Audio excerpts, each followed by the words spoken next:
It lords over the solar system. A mega-world, 2.5 times the mass of all the other planets combined. This spinning giant whips up hazardous radiation, ferocious hurricanes, and treacherous magnetic fields. A spacecraft charges into the maelstrom, daring the planet Jupiter to give up its secrets. Juno is part of a larger effort to see into giant Jupiter, to glimpse a time over 4 billion years ago, when planets were born and obliterated, flung into space or tossed into the sun. It was a time when the fate of our own small and fragile world hung in the balance.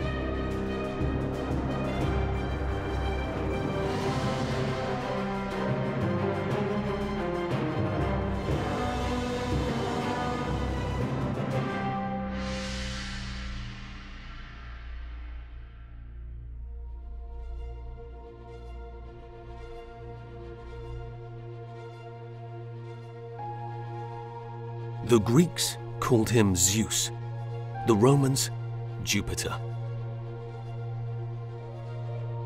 The king of the gods hid his nefarious activities behind swirling clouds.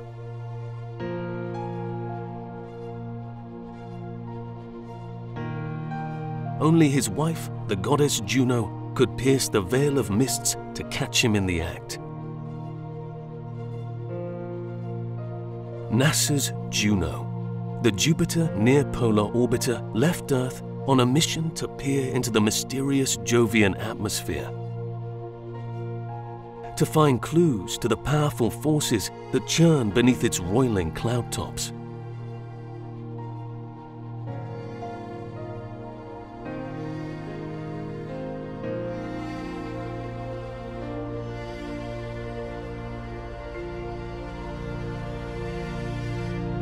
At some 300,000 times the mass of Earth, Jupiter holds over 70% of the mass of the solar system beyond the Sun. Juno is the latest in a series of missions designed to measure the properties of the planet, how it got so large, and how it shaped a rocky blue world, Earth.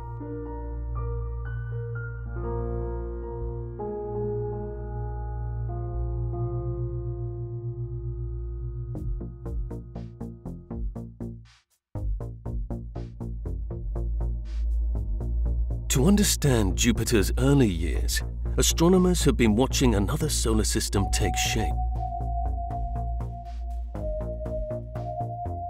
Out in the constellation Pictor, 63.4 light-years away, a young star, Beta Pictoris, is growing its first crop of planets. One is large enough and far enough from the star to be photographed. Beta Pictoris b. Astronomers have now seen it on both sides of its orbit. Look at Beta Pic and you'll see a snapshot of our solar system more than 4 billion years ago. The observed planet is growing within the outer zone, amid clouds of dust and gas, ice, and countless small objects called planetesimals.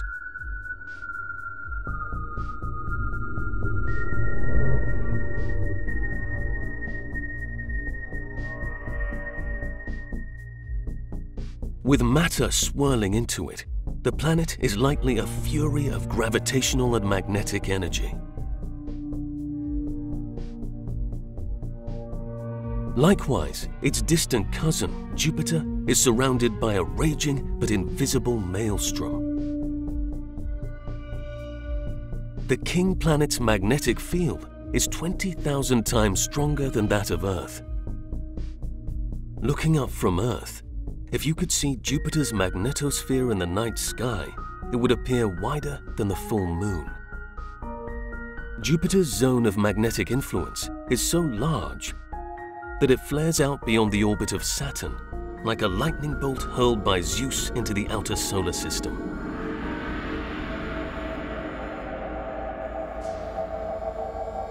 Jupiter's magnetic field is the product of a powerful double dynamo. One is down deep and permeates the planet. The other, close to the surface, rings the equator. When Jupiter's moon Io moves through this magnetic field, it emits powerful bursts of radio energy, strong enough to be detected on Earth. Volcanic eruptions on Io send a flood of charged particles into this field. They in turn energize massive auroras that light up the poles on this giant world. A haze of charged particles races around the planet, forming a belt of radiation 1,000 times the lethal dose for humans. Flying by in 1973, Pioneer 10 provided the first hints of this radiation belt when it passed within 130,000 kilometers of Jupiter's cloud tops. A year later, Pioneer 11 took the first close-ups of the Great Red Spot, Jupiter's immense signature storm.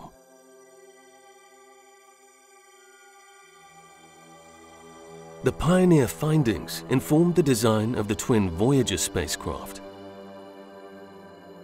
Launched in 1977, engineers shielded critical Voyager components from radiation. That allowed the Voyager craft to capture some 19,000 images, including new views of Jupiter's ghostly rings. The startling icy terrain of its big moons, Europa and Ganymede, and powerful active volcanoes on its inner moon, Io.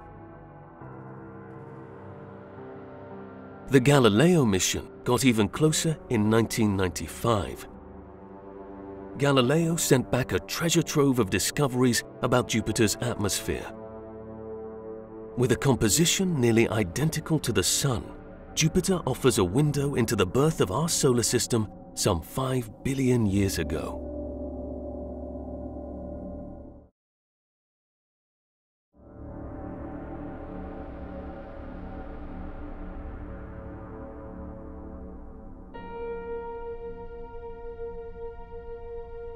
Stars and planets are born when clouds of gas and dust contract, often quickened by the explosion of a nearby star.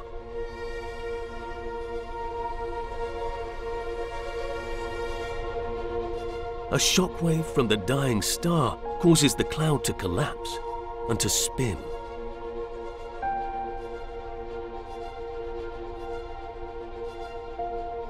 As matter flows into its center, temperatures rise high enough to create a dim protostar.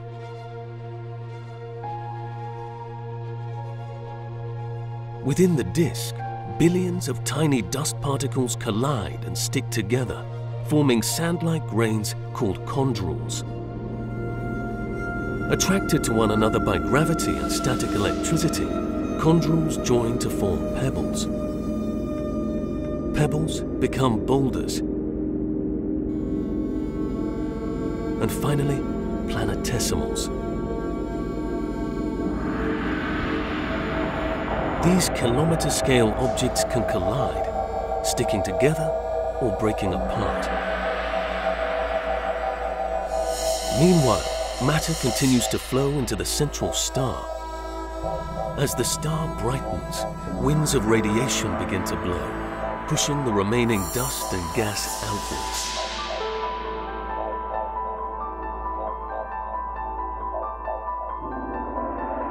At some distance out, called the ice line, temperatures in the nebula are low enough for water, methane, ammonia, and carbon compounds to form solid crystals.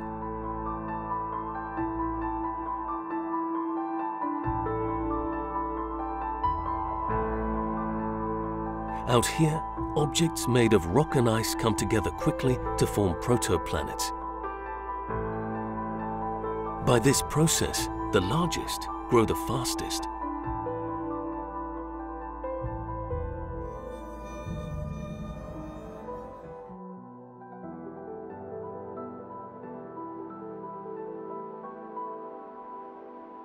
To withstand Jupiter's punishing radiation, Juno's electronic circuits were encased in a titanium vault.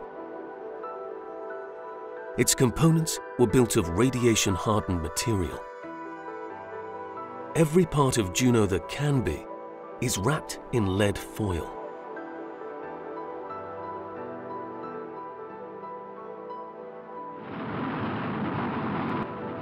Launched on August 5, 2011, Juno is formally known as the Jupiter Near-Polar Explorer. It was the second launch of NASA's New Frontiers program. This series of medium-sized missions is designed to expand our knowledge of planetary bodies and deliver new insights into the origins of the solar system.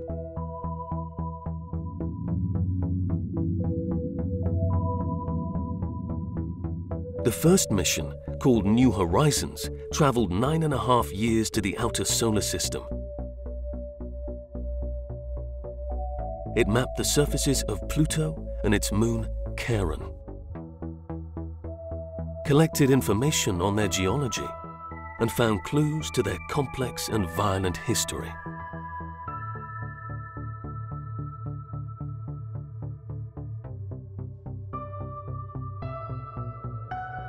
The third mission, called OSIRIS-REx, was sent out in 2016 to an asteroid called 101955 Bennu.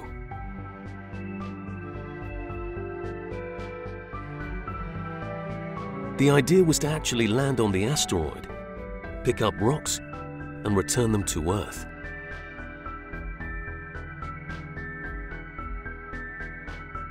These samples will help address basic questions not only about the birth of the solar system, but the origin of organic molecules that helped spark the evolution of life on Earth.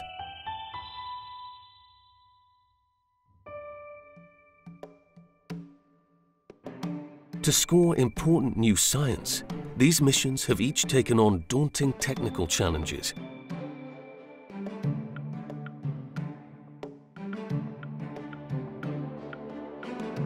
For Juno, the challenge is to fly close to Jupiter without getting fried by its powerful radiation belts. To do this, the spacecraft was sent into a series of highly elliptical orbits to track across Jupiter's poles, then to dive beneath its radiation belts and pass within 4,100 kilometers of Jupiter's cloud tops. Out of each 53-day orbit, Jupiter spends just 2 hours in the zone of maximum danger.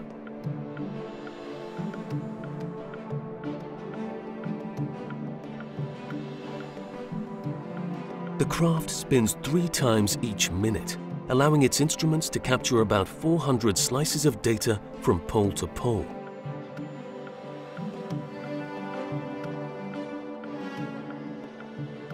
Besides photographing its complex surface features, Juno is performing a CAT scan of Jupiter.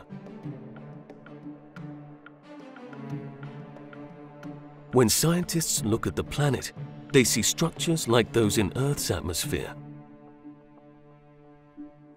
Cyclones, anticyclones, jet streams, storms pushing upward. And yet Jupiter and its weather systems are radically different. For one thing, the planet is much larger. It also rotates faster and sits much farther from the sun's warming radiation. The intricate structures scrolling across the cloud tops are a window to conditions deep inside it.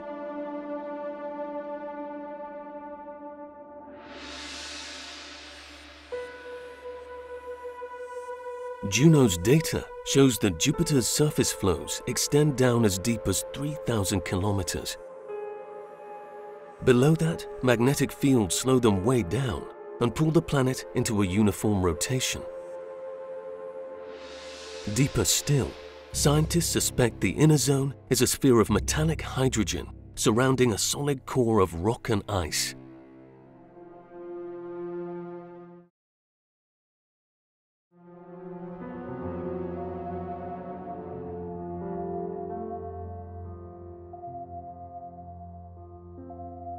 Throughout most of the 20th century, scientists theorized that giant planets like Jupiter form in long orbits far from their stars.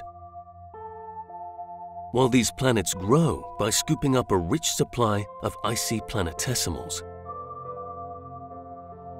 Planets inside the ice line stay small because there is less solid food during their formative years. This general understanding was blown away by recent exoplanet discoveries.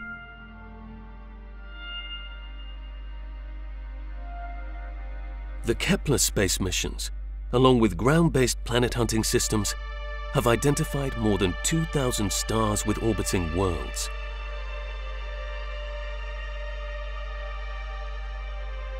So far, few resemble our solar system. The inner orbits of many star systems are graced with so-called hot Jupiters, large gas giants the size of Jupiter or larger that whip around their parent stars at close range. Some are being stripped of gas by powerful solar winds. Then there's a class of rocky super-Earths. At about twice the mass of our home planet, they occupy the innermost orbits of many other solar systems. It turns out that the most common planets within these inner regions are not rocky at all. It's a class of gas dwarfs, smaller than our Neptune, that weigh up to about 10 Earth masses. Smaller, Earth-sized planets are in fact rare.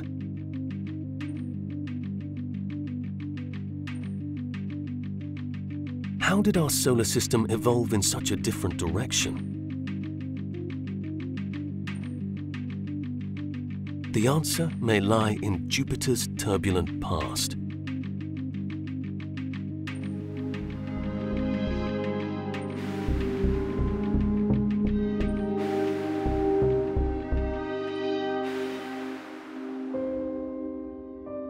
As Juno passes in close to the planet, her path bends in response to concentrations of mass beneath its surface.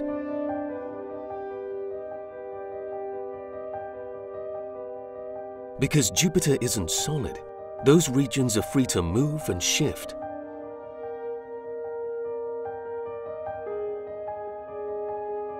Jupiter spins faster than any other planet in the solar system, turning once every 9 hours and 55 minutes.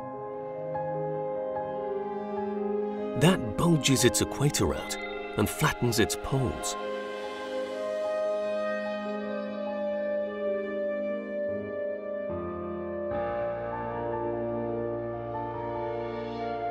By plotting tiny variations in Juno's timing as it orbits, investigators can detect concentrations of mass below the surface.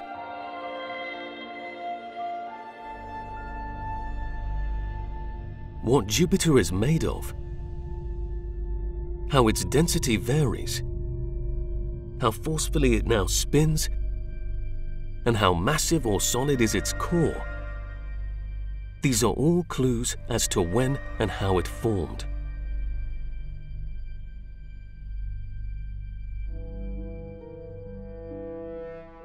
Our solar system is still buzzing with the remnants of its birth. Wandering rocks that haven't changed since they formed almost 5 billion years ago. Most are so small that when they encounter Earth, they simply burn up in the atmosphere. A few larger ones survived the fall.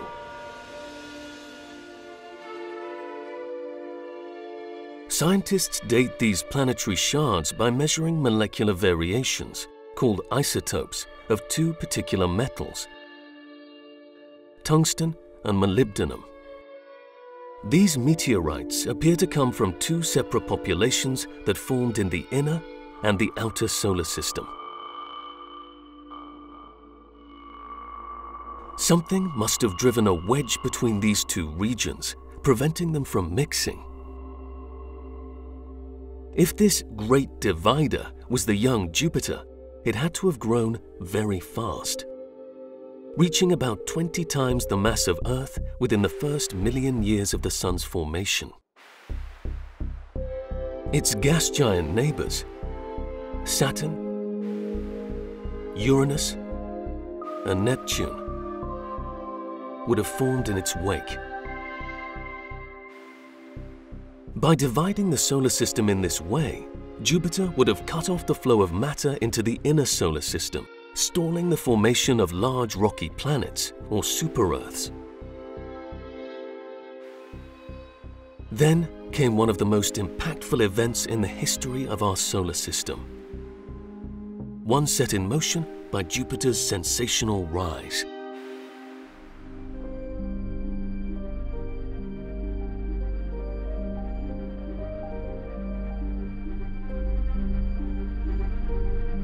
The discovery of large gas planets within the inner regions of other solar systems has prompted a whole new set of questions.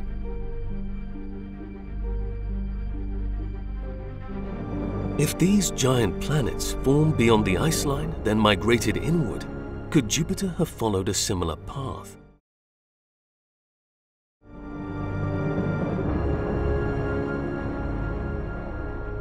To test this idea, scientists used a supercomputer to reproduce the early evolution of our solar system.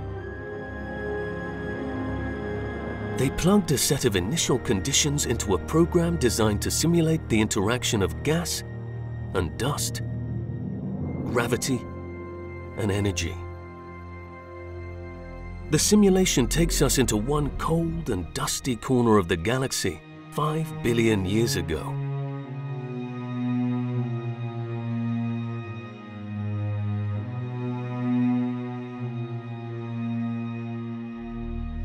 Shockwaves from a supernova explosion perturbed the cloud, causing it to collapse into a dense central region.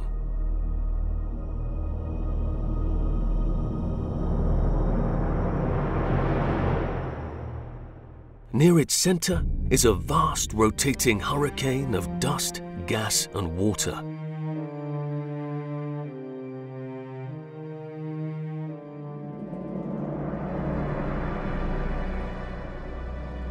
In its eye, matter flows into a newborn star along a thin disk.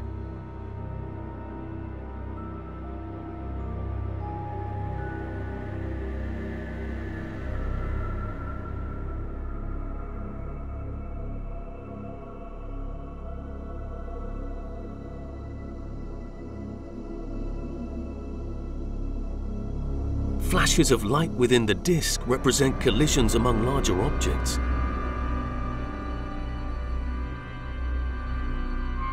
Concentric rings show their orbits.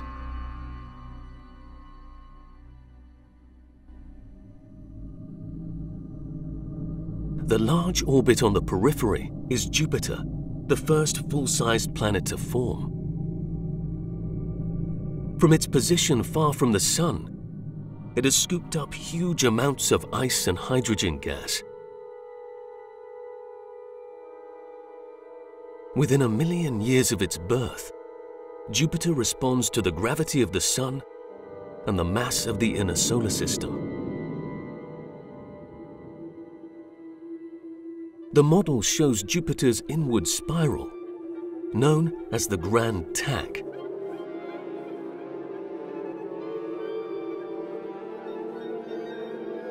As the giant planet's orbit shrinks, it sends the inner solar system into chaos.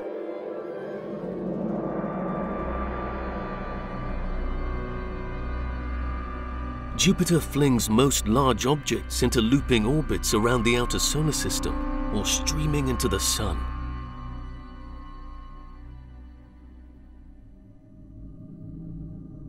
Finally, Jupiter feels the pull of another growing planet, Saturn, and retreats to the outer solar system.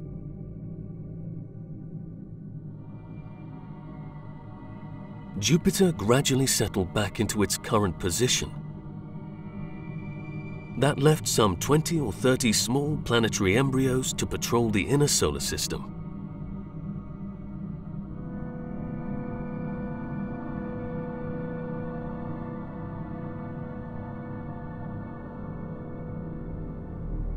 Here, the simulation speeds up to cover the next 50 million years.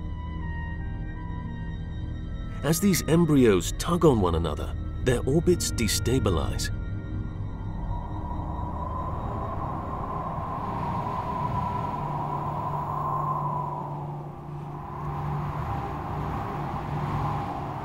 When the dust finally settles, perhaps 100 million years later, the number of planets is down to 5, including Earth and a Mars-sized world, Theia.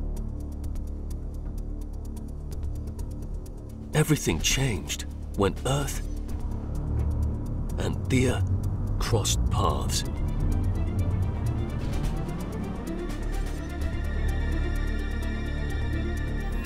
A computer model gives us a view of the first 24 hours.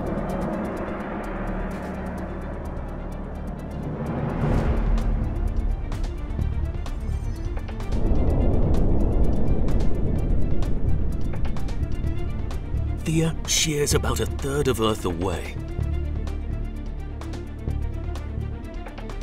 Its shattered remains envelop Earth in a shockwave of superheated, vaporized rock.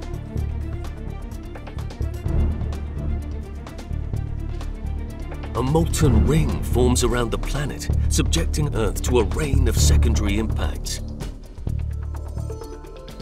Within only a century, this orbiting ring will cool and coalesce into a single orbiting body. The Moon.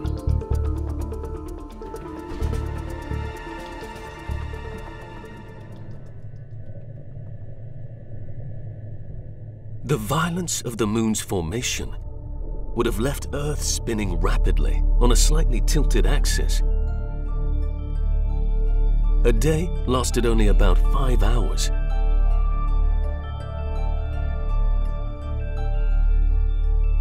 In time, the Moon stabilized the planet's tilt, holding it steady.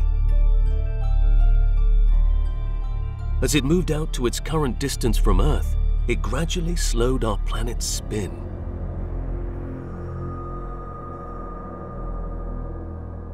If the grand tack theory explains the evolution of the inner solar system, then it may explain a host of details that have long puzzled scientists. Why, for example, is Mars so small? The idea is that Jupiter swept up much of the dust that accumulated just inside the ice line, starving Mars. What explains differences among the various classes of asteroids? The asteroid Bennu, at roughly 500 meters in diameter, appears to be a fossil from the time Jupiter sailed toward the Sun.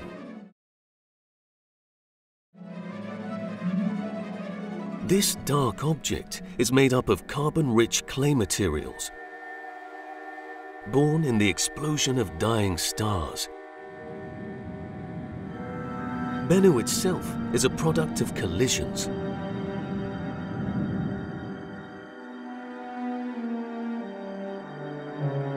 In its 4 billion years of travel, the asteroid has likely been stretched, pulled apart, and reformed.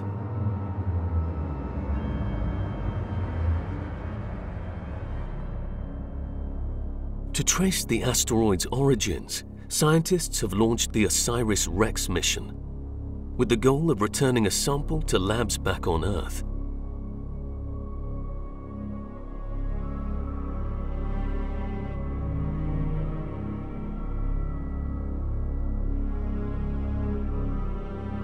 They plan to send another mission, called Lucy, to an ensemble of asteroids that trails Jupiter.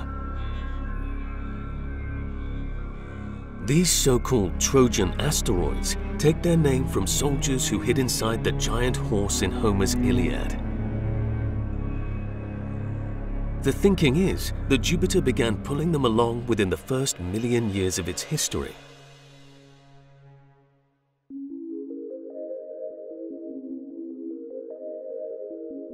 Then there's the main asteroid belt, a vast hoop of rocks between Mars and Jupiter. Scientists believe that as Jupiter moved toward the Sun during the Grand Tack, it dispersed an original ring of rocks and dust.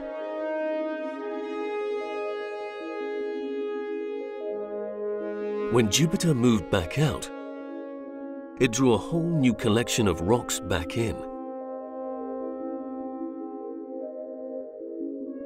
By studying the composition of these asteroids, including a dwarf planet called Ceres, scientists hope to confirm their origin.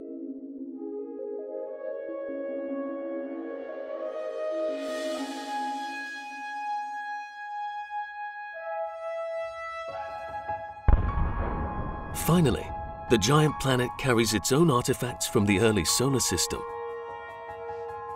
Most of its 79 moons are asteroids or comets captured over the years when they flew too close to the giant planet. The 4 largest satellites are different. If Io, Europa, Ganymede or Callisto orbited the Sun, we call them dwarf planets.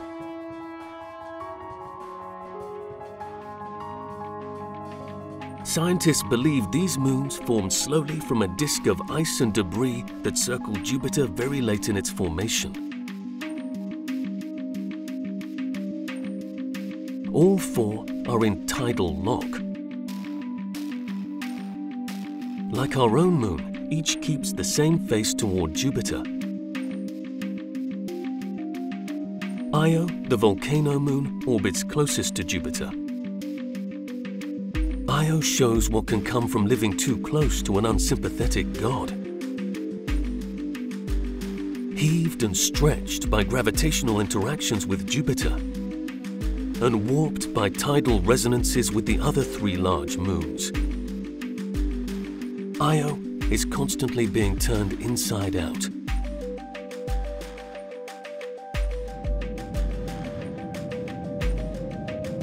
With hundreds of volcanoes, some blasting lava to altitudes up to 400 kilometers, Io is the most geologically active body in the solar system.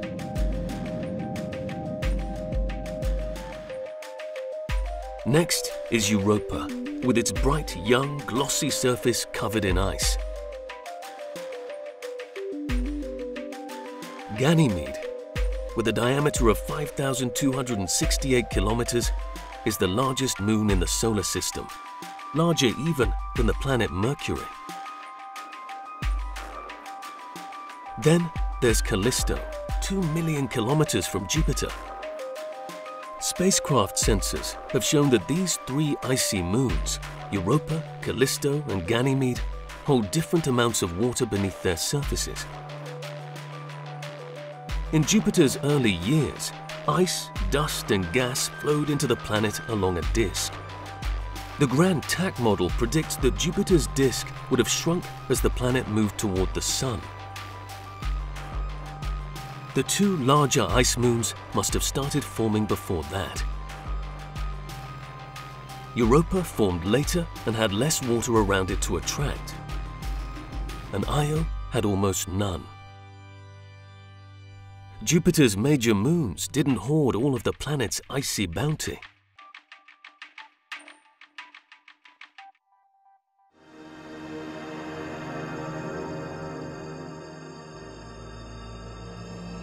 On its inward journey, Jupiter would have carried a wave of ice in its wake, delivering water that might, one day, have filled Earth's oceans.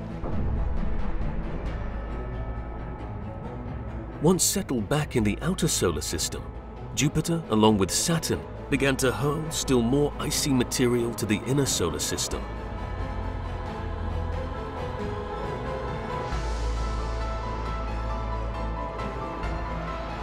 Shards of rock and ice rain down on Mars, Earth, Venus, Mercury, and the Moon.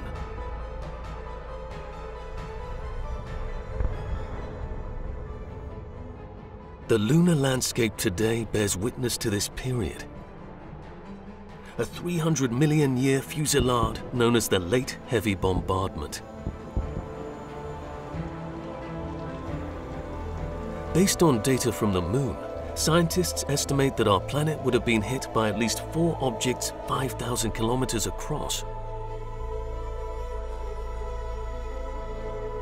Each capable of turning Earth's entire surface to molten lava.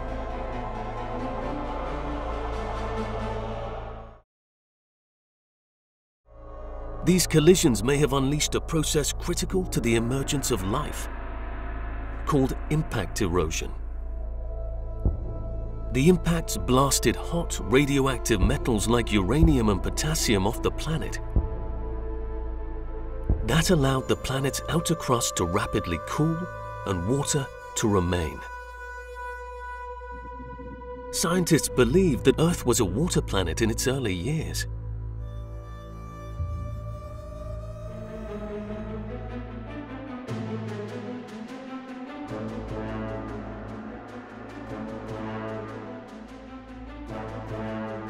Zipping along at 200,000 kilometers per hour, the Juno spacecraft takes 2 hours to pass from pole to pole.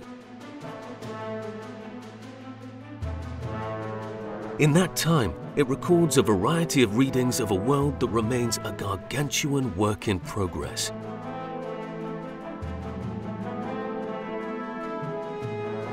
Winds up to 650 kilometers per hour whip cold clouds of methane, hydrogen sulfide, water, and other compounds into endlessly swirling works of art.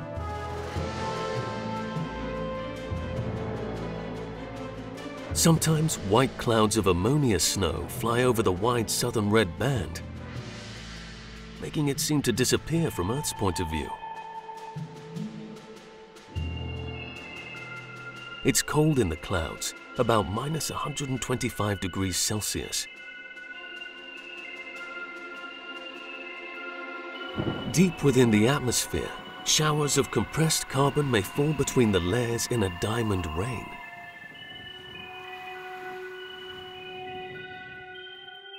White spots mark the crests of enormous waves rising and falling along the surface.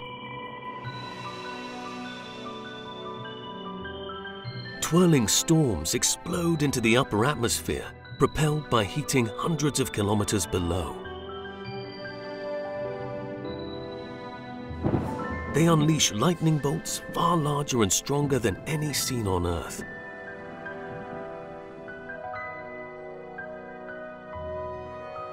It's the polar regions, photographed for the first time ever by Juno, that have defied expectations. Here, the belts and zones of the middle latitudes disappear, and the atmosphere is dominated by an ensemble of hurricanes.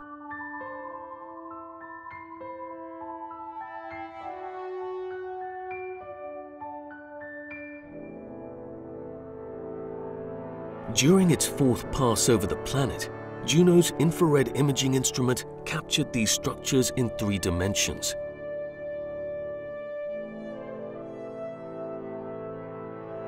The northern pole hosts a giant cyclone surrounded by 8 smaller ones, each over 4,000 kilometers wide.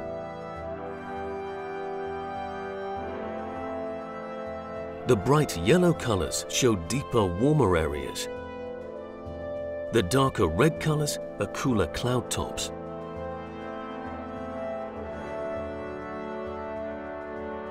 They likely arise from the interaction of smooth horizontal flows in low latitudes and turbulence at the poles. The spin of the planet causes them to drift poleward.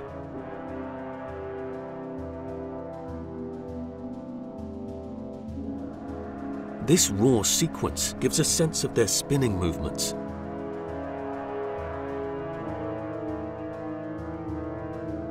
By contrast, the southern cyclone is surrounded by 5 cyclones.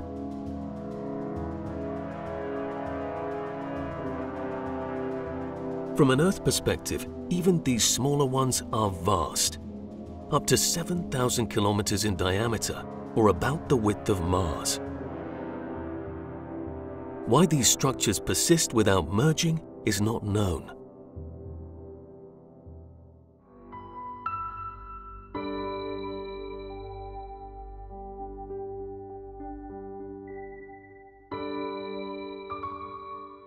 If there's a single feature on Jupiter that has held us in its thrall, it's the Great Red Spot. Juno has been flying directly over it at an altitude of 9,000 kilometers, close enough to see fine details. Historical records show this huge high-pressure zone is at least 350 years old. Astronomers have been measuring it since 1830.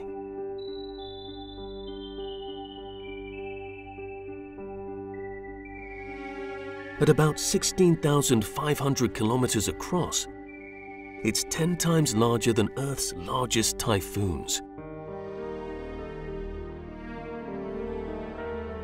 Juno's data suggests the Great Red Spot heats the planet's upper atmosphere.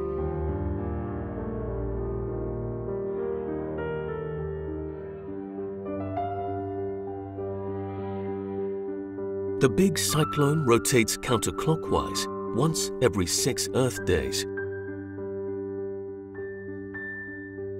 That period has been getting shorter as the storm tightens. The color sometimes fades for years, then intensifies.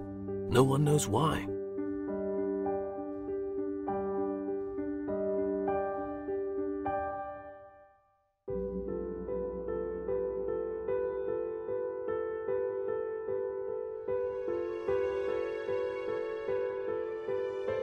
It was the bright light of Jupiter that attracted Galileo Galilei in January of 1610.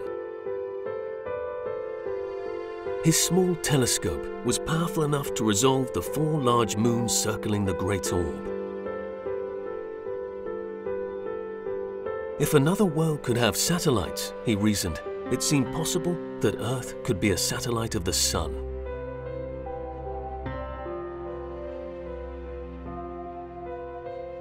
If only we could go back in time to show Galileo close-ups of Jupiter captured by Juno. How amazed he'd be to learn that such giant planets are common in solar systems throughout the galaxy.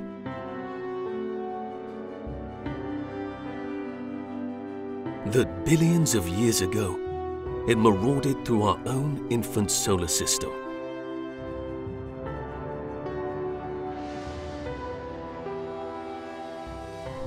Destroying worlds, setting the stage for new ones.